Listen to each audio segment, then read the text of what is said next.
This paralyzed girl suddenly realized that her mother had been giving her medicine for 18 years. It turned out to be no ordinary medicine. However, the girl did not dare to ask, but instead pretended to take the medicine.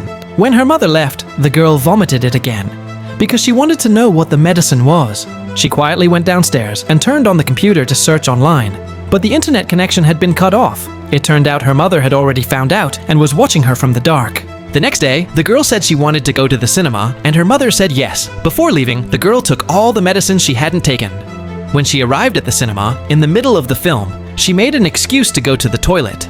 Then she tried to escape from the cinema. She pedaled her wheelchair to a pharmacy and cut the queue there and asked about the medicine.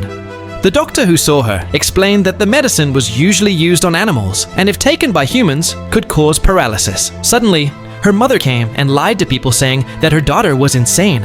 She was then injected with a sedative.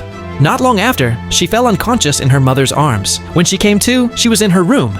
She tried to get out, but the door wouldn't open. She screamed, but there was no answer. It turned out the door was blocked.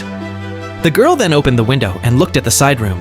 Thinking of a plan, she took some cables and connected them. She kept water in her mouth and slowly crawled across the roof. She reached outside her mother's window, but it was also locked. She used a soldering iron to heat the glass and then sprayed cold water. Instantly, the window shattered. When she was about to go down the stairs, she threw her wheelchair down and fell while rolling.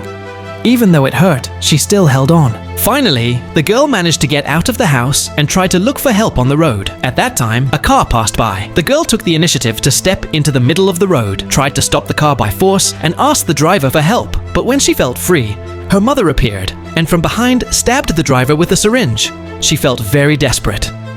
When she came to, she was in the basement, locked from the outside.